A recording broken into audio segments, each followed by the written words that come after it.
Bonjour à tous. Dans cette vidéo, nous allons voir comment fabriquer un chausse-pied en carbone, à l'aide d'un équipement que l'on peut retrouver à la maison.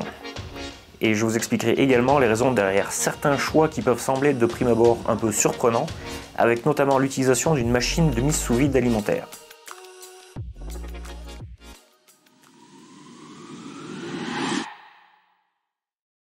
Dans les outils que nous allons retrouver aujourd'hui, nous aurons une machine à vide alimentaire, mais également une balance de cuisine, une colle en aérosol ou encore du scotch de masquage, du papier de soie et un chausse-pied en plastique. La raison de ce chausse-pied en plastique est qu'il est beaucoup plus facile et beaucoup moins coûteux de se baser sur un objet réel existant pour créer le futur objet en carbone plutôt que de réaliser un moule et de le faire usiner ou bien d'imprimer ce même moule en 3D. On réalise ici le masquage du chausse-pied afin de pouvoir créer le patron qui nous servira à découper le tissu de carbone à la dimension finale et ainsi de limiter les pertes. Pour cela, on vient appliquer du scotch de masquage sur toute la surface du chausse-pied et on vient découper à l'aide d'une lame bien aiguisée le contour.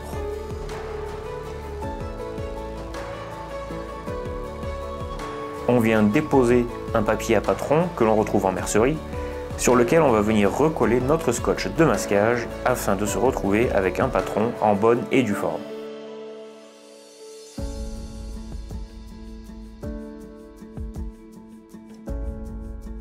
On vient donc de créer la mise à plat de la forme 3D. On va ensuite bien évidemment découper le patron pour pouvoir s'en servir sur notre tissu carbone. En parlant du tissu carbone, nous allons ici le stabiliser à l'aide d'un papier de soie afin d'éviter les désalignements des fibres et d'obtenir une découpe du tissu la plus propre possible.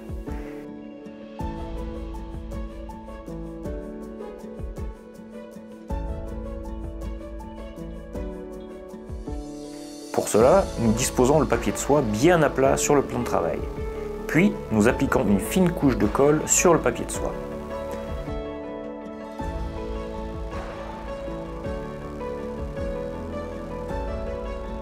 On vient alors déposer le tissu sur l'ensemble afin de le stabiliser. Nous utiliserons ici deux couches de tissu carbone, 3 quarts de 200 g par mètre carré, pour réaliser notre chausse-pied. Nous allons donc répéter la même opération sur l'autre face.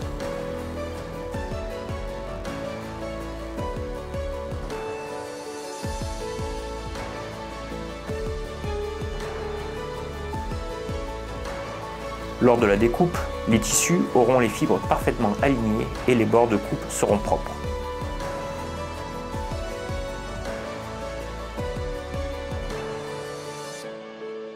En disposant de petits morceaux de scotch de masquage sur le pourtour de notre patron, nous allons à la fois tenir le patron sur le tissu, mais également s'assurer qu'une fois découpé, nous serons capables de l'enlever sans ajouter de distorsion de fibre à notre pli.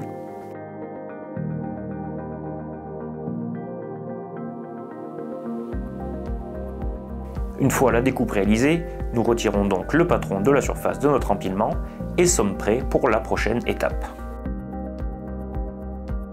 Comme nous l'avions montré dans une précédente vidéo, on utilisera ici un film alimentaire qui nous permettra de démouler la pièce beaucoup plus facilement, mais ici, on va également s'en servir pour faciliter le positionnement de notre pli sur le chausse-pied. En effet, le film alimentaire a cette tendance à être légèrement collant, surtout avec les surfaces plastiques, et ce que l'on veut éviter, c'est que notre préforme de tissu qui sera imbibée de résine vienne glisser durant la mise sous vide. On va donc disposer le film alimentaire sur le plan de travail, mélanger la résine et en appliquer sur ce film. La résine utilisée aujourd'hui est une résine époxy. Elle est mélangée suivant les recommandations du fabricant et on peut alors commencer le procédé d'imprégnation. Petite astuce ici, avant d'utiliser un pinceau, toujours bien le frotter sur les gants en latex afin de pouvoir retirer les poils qui pourraient être mal fixés au pinceau et ainsi contaminer votre pièce. On vient appliquer une fine couche de résine sur notre film alimentaire.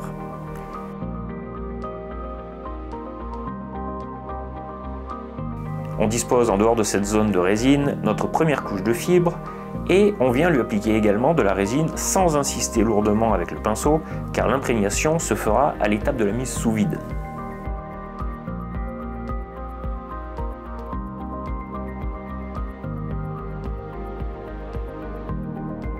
On récupère notre préforme et l'applique sur la zone du film alimentaire riche en résine. On rajoute une deuxième couche de résine de l'autre côté. Même si la pièce sera fortement chargée en résine, ce n'est pas grave, ce n'est pas une pièce structurelle. Ce que l'on veut, c'est surtout qu'aucune zone ne soit sèche. Je dispose ici un tissu d'arrachage afin de limiter les bulles d'air en surface, limiter les défauts visibles et également faciliter la mise sous vide. On va également retirer l'excédent de résine lors du retrait du tissu d'arrachage et limiter les empreintes que la mise sous vide pourrait laisser à la surface de notre pièce. Comme vous le voyez, en utilisant le film alimentaire, on a à la fois une surface qui nous sera facile à démouler, mais aussi qui permet de maintenir le préforme comme il faut sur le chausse-pied en plastique. On utilise la machine de vide alimentaire en scellant et découpant un sac de mise sous vide qui sera suffisamment grand pour contenir le chausse-pied et avoir un peu de marge entre le haut du sac et le chausse-pied.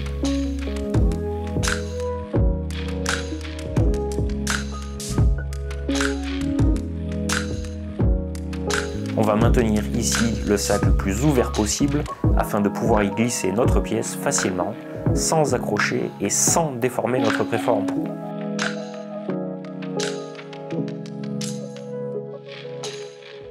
Une fois bien positionné dans le sac à vide, nous allons nous assurer que le sac suive bien les contours de notre chausse-pied, notamment le petit retour qui sert de crochet en haut. Et on vient positionner l'ensemble face à la machine de mise sous vide pour débuter le procédé de compaction. La surface intérieure des sacs de mise sous vide est déjà prévue pour permettre à l'air de circuler librement et cela nous évite d'utiliser un drain, ce qui nous fait un consommable en moins. On lance le cycle de mise sous vide en mode aliment sec, ce qui permet de réaliser un vide plus important qu'en mode aliment humide. Comme vous le voyez, la mise sous vide se fait rapidement et permet de finaliser l'imprégnation de nos couches. On obtient un résultat qui sera suffisant pour notre application. Une fois le sac scellé, on peut laisser la pièce polymériser tranquillement à température ambiante ou bien l'accélérer ici en la positionnant sur un chauffage. Dans la partie 2 de cette vidéo, nous verrons les quelques étapes de finition qui permettront d'obtenir notre chausse-pied final. Alors abonnez-vous pour être sûr de ne pas la manquer. À très bientôt.